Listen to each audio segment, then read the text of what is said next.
నేను అసహ్యుడను, నిజముగా నా వంటి అసహ్యుడు ఇంకొకటి లేడు. నా విషయమై బూడిదలోను ధూళిలోను పడి పశ్చాత్తాపడుతున్నాను. ఇలాంటి దెబ్బేదో తగిలింది ఇక్కడ యాకే కుమారుడైన ఆగూరుకి. తగిలి దెమ్మ తిరిగి అప్పుడు ఒప్పుకుంటున్నాడు అనమాట.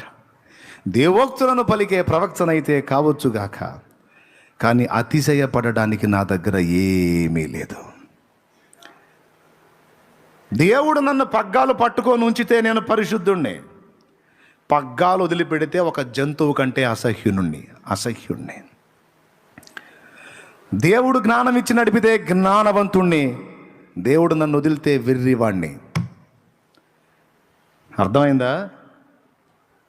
నువ్వు ఏదన్నా మంచిగా ఉన్నావు, మంచిగా బతుకుతున్నావు అంటే నీ గొప్పతనం కాదు. పరిశుద్ధాత్మ ఒక గుర్రానికి పగ్గాలేసి పట్టుకుంటారు, అట్ట పట్టుకున్నాడు నిన్ను. లేకపోతే అడవి గాడిది కంటే అసహ్యం నువ్వు. ఓవర్ యాక్షన్ చేయవాకు. దేవునికి స్తోత్రం. ఏమని ఓవర్ యాక్షను?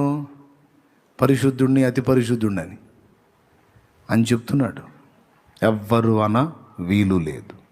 అందరము ఆయన ఎదుట ఏమై ఉన్నామో మొదట మనం ఆ స్పృహను కలిగి ఉండాలి, తెలుసుకోవాలి. మనము గర్వహృదయం కాకుండా. ఇప్పుడు పేతురు ఉన్నాడు, మిగిలిన వాళ్ళు మౌనంగా ఉన్నప్పుడు ఆయన మౌనంగా ఉండద్దు. హడావుడి అంతా దడే.